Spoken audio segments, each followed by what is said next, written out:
समावहाय आङो बर' खौरां गासै नायगिरि नोंथांमोननिसिम खुलुमनाय जासिहरग्रोबाय। फरायसा फरायसुलिफोरनि थाखाय आं मोनसे मोजां मेसेज होनो नागिरदों। बाक्सा जिल्ला रुपुहि अनजिमा कमप्लेक्सआव मोनसे कम्पिउटारनि इनस्टिटिउट खुलिदों।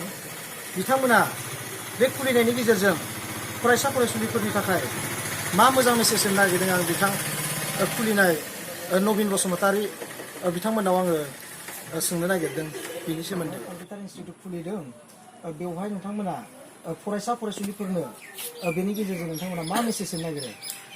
गिबियावनो बर' खौरां आरो बड'लेण्ड खौरांखौ जोंनि रुपुहि हालामनि मानास इडुकेसनेल कम्पिउटार ट्रेनिं इन्स्टिटिउसननि गेजेरजों आंनि गोसो गोरबोनिफ्राय रोजा रोजा साबायखर थाबाय। मानो होननानै बुङोब्ला जोंनि बे रुपुहि हालामाव फ्राय 44निबो बारा गामि ओनसोल दङ। दा बेवहाय थानाय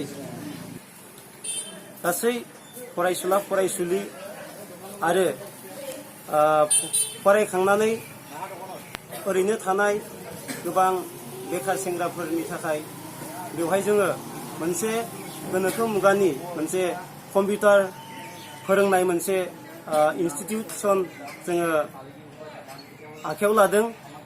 दा बेवहाय आथिखाल जुगाव बे कम्पिउटार मुगायाव दिनै सरकारि साख्रियानो जा बा नन गभर्नमेन्ट बे सरकारियानो जा कम्पिउटार गैयाब्लाथाय जोङो खुनु बेलायावनो जौगानायखौ जों नुनो मोना। मानोना आथिखाल बे जुगाव दानि जुगाव जायखिजाया इन्टारभिउआनो जा बेवहाय जोङो कम्पिउटारजोंसो जोङो इन्टारभिउ होनो गोनां जायो। बिनि थाखायनो जोङो बे कम्पिउटारनि सोलोंथाइया जोंनि थाखाय जोबोद गोनांथार। जों नोजोर बोनानै जों दिनैनि बे मानास इडुकेसनेल कम्पिउटार ट्रेनिं इन्स्टिटिउसनखौ जोङो गायसंनाय जादों। बेवहाय मा मा डिप्ल'मानि सायाव बेस खालामनानै खुलिनाय जादों? जोङो बेवहाय गोबां रोखोमनि डिप्ल'मा बानायनाय जादों। गिबियाव जोङो CCKA बियो 3 मासनि थाखाय आरो CCA बियो 6 मासनि थाखाय आरो DCP, DCA, DIT, PGDCA, PGDIT, ADCA, ADCTT आरो ADCOC आरो ADCN आरो गुबुन गुबुन समजों लोगोसे जोङो डिप्ल'माखौ जोङो सोसनबावनो आखायाव लानाय जादों। बेसेबां दाननि बेवहाय थागोन बेनि कर्सआ? गिबियाव 3 दाननि आरो 6 दाननि आरो 1 बोसोरनि आरो बिनि उनाव जोङो बोसोर हिसाबै जोङो डिप्ल'माखौ आरो बारायनो आखायाव लाबावदों। 1.5 बोसोर 2 बोसोर जों जेसेबां हायो बेखौ जोङो आखायाव लादों बारायलांनो थाखाय। फरायसा फरायसुलिफोरा बेवहाय बेसेबांसो एडमिसन लानो फैखो बेवहाय? दा जोङो जागायनायनिफ्राय जोङो दिनै सानबा जाबाय। बेनि गेजेराव जों दा 15 आरो 20नि गेजेराव जोङो फरायसाफोरखौ जोङो एडमिसन खालामनो हाबाय।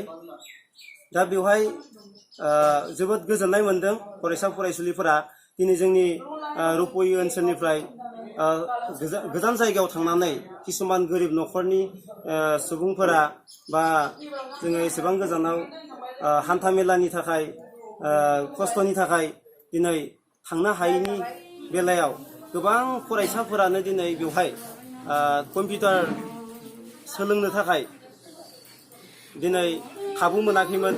दिनै जोंनि लकेलनि मानसियानो खाथि खालानि गामिनि मानसिफोरा दिनै रुपुहियाव साइकेलजों फैनानैब्लाबो बा थाबायनानै फैनानैब्लाबो दिनै कम्पिउटार लानो मोनसिगोन। बे सुबिदाखौ मोननानै फरायसाफोरनिफ्राय जोङो मोजां गोजोननायखौ बा खुसिखौ जों नुनो मोनदों। जयेन एडमिसनाव बेसेबांसो नोंथांमोना फैसा लादों? दा गिबि 3 दाननि एडमिसननि थाखाय जोङो 250 एडमिसन फिखौ लानाय जादों आरो बे 3 दाननि थाखाय जोंना बै मोनसे कर्स दङ CCKA।